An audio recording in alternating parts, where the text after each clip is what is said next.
Hey people of VC, it's Andy Cloudy Mulder back with a collection update this time, all vinyl, mixture of albums and a few 12 inches I've been having a bit of a listen to, and a bit of a surprise 12-inch at the end, something that took me a little bit by surprise, and but a good surprise nonetheless. While it's an all vinyl update, I am listening to a CD in the background. What you'll hear accompanying me is a band from Glasgow in Scotland called Nocturne Wolf. This is their debut album from 2019, self-titled. Recent purchase from Bandcamp, just found these guys. Always nice when they take the effort to sign it and send it on. So excellent stuff, just getting into it. First listen through today, so I'm still getting my head around it, but it's decent, straight up traditional heavy metal. Done the right way. Hope to get to see them live after everything opens up again. That'd be cool. So let's jump in. First one. This year I have really been on a bit of a Atomkraft kick, a band that I didn't really know that well up until last year, but now I've picked up I think I've got all of their albums now. This is originally from 1987, but it's the Back on Black reissue. Do love sorry about the glare, the look of the band. There's something about, I don't know, British guys dressing up like that, all the leathers. I think it's the lack of tan. Same with the when British did glam as well, that it doesn't seem to quite fit. They don't look quite as cool as maybe the Americans did, even though this band is excellent. It's Motorhead laced with a bit of Venom as well. This is Conductors of Noise. So this is considered their second album, although originally released it was just these 6 tracks here, so side 1, so it's more like a mini LP really, or an EP. It's nice and short, but it's a fantastic EP, and that frees up the whole B-side for bonus tracks and live tracks, which I think is a great way of doing this, rather than trying to split it over either too many albums or just have 1 or 2 bonus tracks stuck on the end. Requiem is a fantastic song, worth checking that one out. There's a cover of Girls' School Demolition Boys, which isn't very good at all. But the last 4 live tracks from Hammersmith Odeon 87, they're a really decent bonus to have on the album. Bit of a naff cover, I have to say, but a fantastic mini album nonetheless. So this is Atomkraft, Conductors of Noise from 1987. It comes on coloured vinyl as well. So these Back on Black reissues, whether they were gatefold or not originally, they always do them on gatefolds. So what if there was any lyrics or anything or pictures, it's usually done on the inside of the gatefold, and then your vinyl will come just in a plain sleeve with no inner at all. But it's on this nice semi-transparent blue wax with custom label, the cover there, the back, and the track listings, what have you. Great album. Opposite side of the spectrum really, not heavy metal at all, more sort of bluesy hard rock, if that even, but a band that's really, really well known, but not to me until recently. I'm talking about Hanoi Rocks. Not a band I've particularly pursued. I didn't think I would like them at all, but I did a recent Discogs order, and usually I look through what else the seller has and see how many more things I can add if I find some things cheap, without affecting the postage, and this was one of them. It's a double album. It's called Dead by Christmas, and it's a compilation. I thought, well, what a decent way to jump in and actually see if I do like Hanoi Rocks or not. There was a couple. The seller actually had a couple of compilations, but I chose this one because it's a mixture of. There's quite a few live tracks on here. There's a couple of covers on as well, which there's a cover of Lightning Bar Blues, which doesn't really do anything for me. There's one from Alice Cooper and one for the Stooges, which is kind of okay as well. But it's a nice mixture of live and studio tracks. I have no idea which tracks these, or which album, sorry, these tracks come from. But I do have, it's on Raw Power, and Raw Power seemed to be one of these labels in the 80s that bought the rights to licensing rights or whatever, however it works, for bands' early songs. Maybe they were out of print or what have you. There's the gatefold. And they would put these out. I've got one by Tank from these guys as well. It's a really sort of obscure list of Tank tracks, so I know Tank really well. So this may well be an obscure list of Hanoi Rocks tracks, but it's been a great introduction for me. I really, really like it. You can tell these guys have really heavily influenced the likes of Guns N' Roses. And there's, during my more sort of alternative indie rock phase in the 2000s, I really like a band called the Libertines, fronted by Pete Doherty, bit of a naughty playboy. And he sounds exactly like Michael Monroe, and they seem like they were really heavily influenced by the likes of Hanoi Rocks as well. So thoroughly enjoyed this one. The song Dead by Christmas, absolutely superb.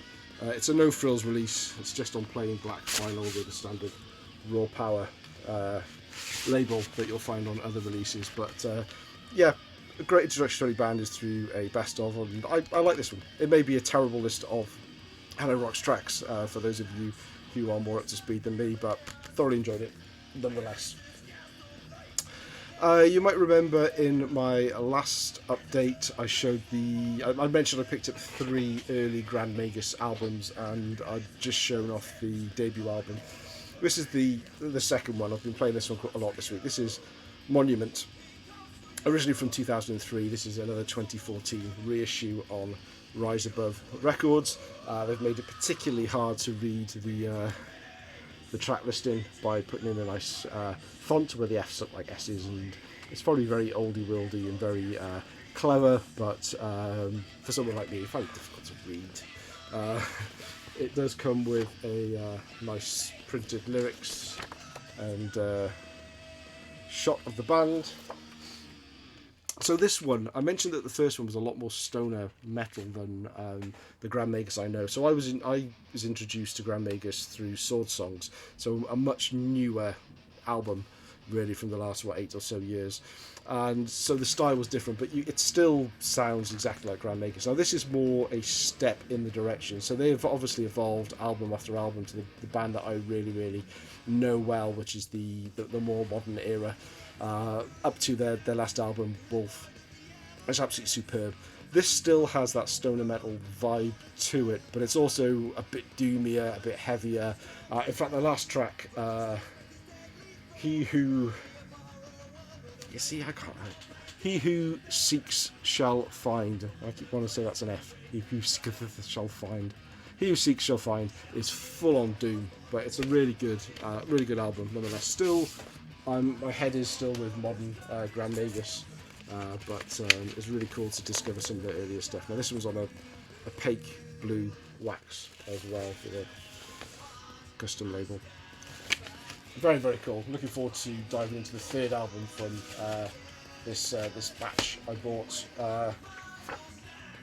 Maybe in the next update. We'll see what I'm feeling about listening to at the time. Third album or show we've got today. So I went out digging for the first time a couple of weeks back. First time our shops had opened, and the number of record shops in Edinburgh, they've fallen by the wayside. We're down to 1 or 2 independent record shops now, and it's such a shame because when I first moved up here, there was 4 or 5 at least, and I could take a day and just work my way around them and support them all. But slowly but surely over the years, we're down to the last 1 or 2, and that means pickings tend to be really slim. Vinyl Villains was never a shop that was heavy on metal, excuse the pun, but now it's even lighter. I think you've got to be there, right place, right time when the guys picked up a collection. But I didn't want to leave empty-handed, so a couple of things that I've got in here you'll see that I picked up. And an album I probably wouldn't have normally bought, because he also has a lot of bootlegs in there, and some it's like counterfeit records as well. They also have things like the Merciful Fate records that are all kind of bootlegs.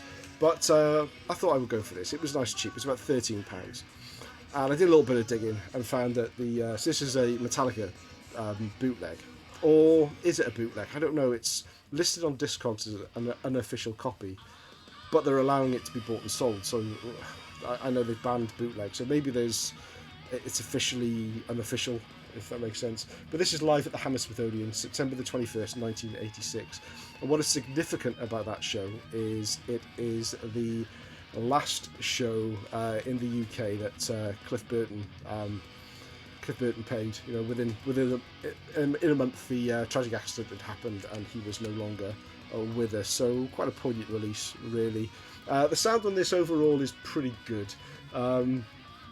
As a bootleg, if it is a bootleg, it's very disappointed because it's got the right era pictures. There's no spelling mistakes. It's got the right songs on here. So they've done a really poor job of doing a bootleg, and you know, it's you know, great packaging. I've got to say, I was joking. The sound is a little bit, I don't know if it's a soundboard, but the sound is a little bit very bootleggy on the first side. It gets a lot better on side B, and Fade to Black, Seek and Destroy and Creep and Death, the last three songs sound absolutely superb. But you can see the full track list we have there. Master of Puppets, For Whom the Bells Toll, Welcome Home Sanitarium, Ride the Lightning, Whiplash, The Thing That Should Not Be, Fade to Black, Seek and Destroy and Creep and Death, as I just mentioned. But I'm really glad I picked this one up. I don't have many bootlegs, to be honest, in my collection. I just certainly don't have any Metallica ones.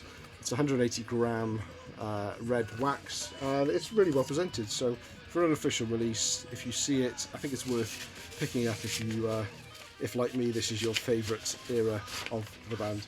There we go. Metallica, live at the Hammersmith Odeon, London, September the 21st, 1986. R.I.P. Cliff Burton, of course.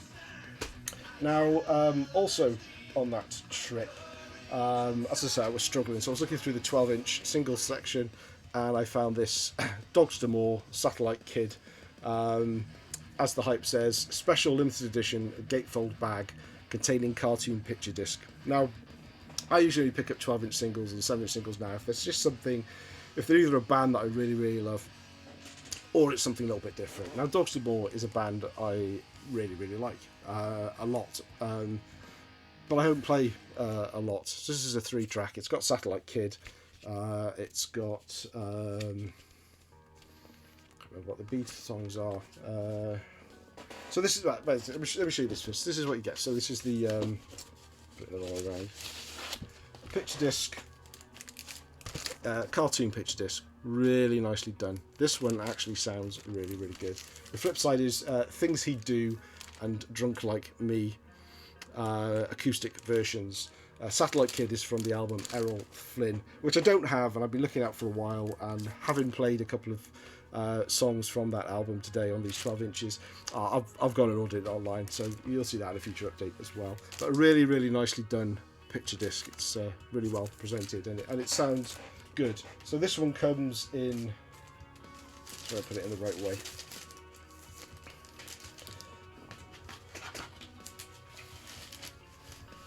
So that's the presentation. Inside you put the picture disc in, and it completes the cartoon. It's got this die cut hole here. Now on the other side is a die cut hole, and the blurb says this space is reserved for the next limited edition picture disc single released by the Dogs in early September '89. Only then will this cartoon story be complete. Now my OCD would not allow me to have this sitting on the shelf with this gap missing in it. So when I got home, I did go online and I found around picture disc number 2. Found it for a decent price, and this is Trail of Tears. And on the flip side, we have Dynamite Jet Saloon and Swigging the Bottle.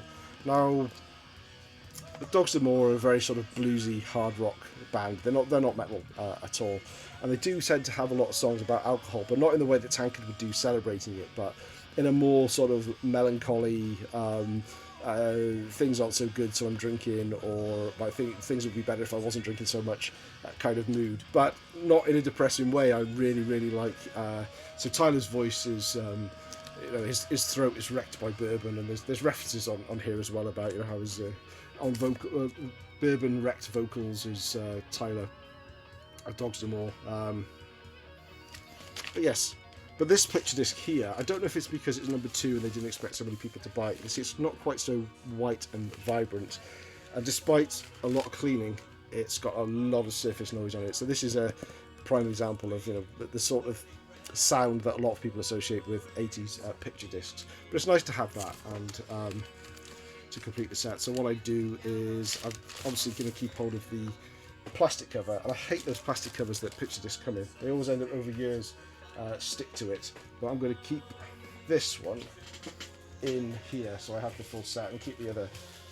So these are going to be in a polyline sleeve as well, and I'll keep that in there with it. But when you open it up, and I got the complete cartoon, and that makes me happy. See, it doesn't take much, but it makes me happy. Now, when I was listening to that, I remember that I had a couple more Dogs to More records in my inbox that they've just been waiting around, waiting for me to play, be in the right mood, and I was well in the mood for them.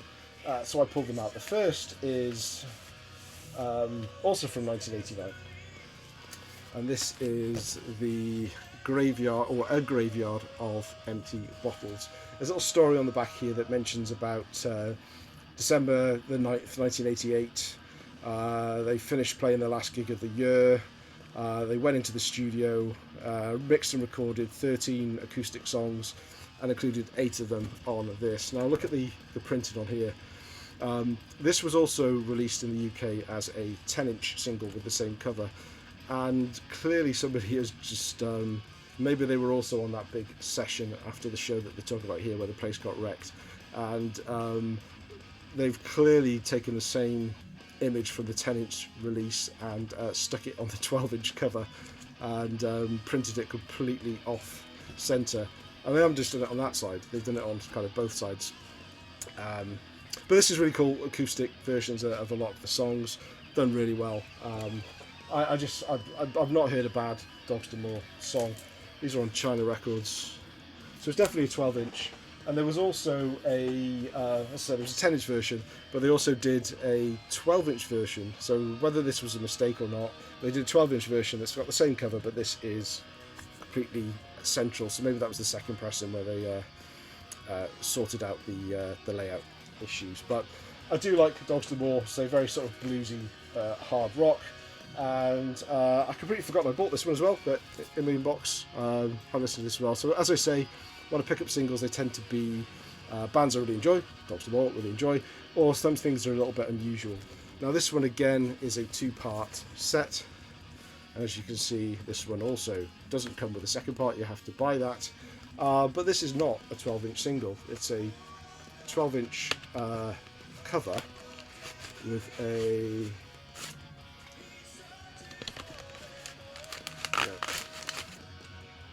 pink 7-inch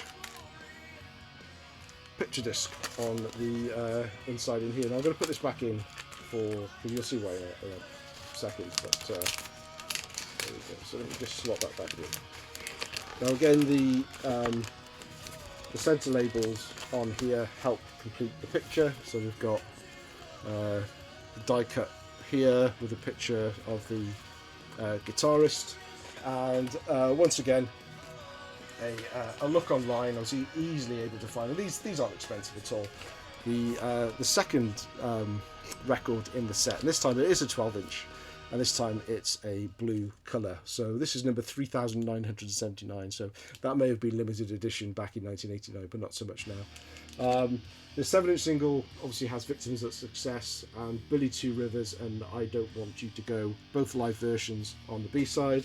This one has Victims of Success again on the A-side, and Ballad of Jack live and Victims of Success live. And once again, if I take out the record and place it in the sleeve, the correct orientation, you get the vertical gatefold all complete. I've got the guy's hair a little bit out of sorts there, but there's his hand at the bottom.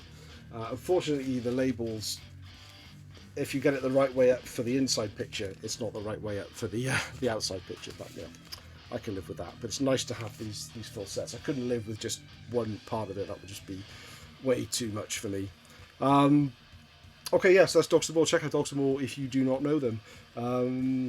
Right, and finally, I posted on Facebook earlier today a little teaser So I got 2 copies of Anthrax Madhouse. Now, I've talked before about pursuing records on eBay and accidentally ended up with 2 copies when I've made bids that may have been alcoholically assisted, should we say. So I ended up with 2 copies of Madhouse, and but the one that interested me was, so this is the one that you'd expect and the one that's available most freely. This is from what, 1985? 1984. My God, I forgot it was that early. Yeah. So it has Madhouse on side A and AIR and God Save the Queen studio versions on here. Now this one, when it arrived, had this big hype sticker on the back, and first I thought someone had, it looks like someone has actually taken it off something and stuck it on, but a little bit of digging I found out that this is not this. Okay, the cover is exactly the same, but the sticker on here has a slightly different code. Instead of 12 IS285, we have 12 ISW285, and the W stands for Wales. Now, Cardiff is obviously the capital of Wales. I grew up in Cardiff, that was my hometown. And what this hype sticker says is basically this is a one of a series of 4 souvenir recordings. The Anthrax prize draw: buy all 4 live recordings and return this half of each perforated sticker to enter a free trip for 2 to see Anthrax live in Europe. So name and address label at the bottom and perforation here that you could peel off. I was doing a bit of digging. There are in fact 4 of these. So there's obviously live from Cardiff. There's live from Belfast in Northern Ireland, which is ISN 285. There's live from Bradford in England, which is not ISE, which you think it was, but ISB 285.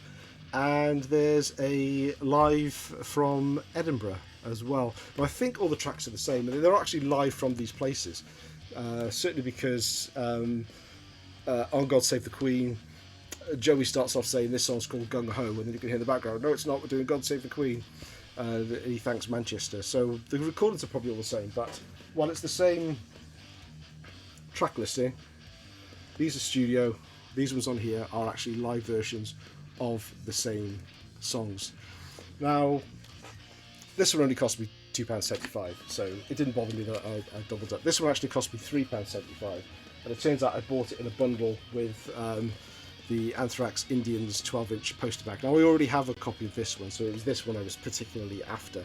So the net cost of this one, if you chop the price I paid in half, was £3.75. This one is listed on Discogs. The minimum price and the maximum price and the medium price. So the minimum price this has gone for is £25. Maximum, someone is selling one now for £55, but the medium price is £38 for these ones. So they are pretty rare. So it was a mistake buying 2. I'd never heard of the live version of this Madhouse single before, and I got it for 10% of its value. So I am well happy. The recordings, it sounds like a bootleg, but it's not a bootleg. And now I want to get the other 3. Bradford has a red sticker, Edinburgh has a blue sticker, Belfast has a green sticker. The others, the Bradford, Edinburgh and Belfast, are not even listed on Discogs. So whether people just don't know it's different, or they just assume it's the standard studio number when they're cataloguing it, I don't know. But yeah, be interested to see if I can find some more of those. I'm certainly not going to be paying £40 for a 12-inch single. Anyway, that's the lot for this time around. I think I've been blathering on long enough. As usual, chat to me in the comments. Let me know what you think of these pickups. Do you like bands like Dogs D'Amour and Hanoi Rocks? Not usually my typical stuff that I would show on here. But then, the Anthrax and Metallica are. Anyway, they go on that Metallica tour. I think it was the Damage Incorporated tour and see with Cliff. I was lucky enough to see Metallica twice in the 80s, but they were both with Jason Newsted at Donington and the Unjustice for All tour as well, so that was fantastic. But I obviously would have loved to have seen them on the Master of Puppets tour, but that was kind of before my time going to gigs. Anyway, hope everybody's well out there. Have a great weekend, or have a great week if you're watching this and it's not the weekend anymore. Thanks for watching all. Take care.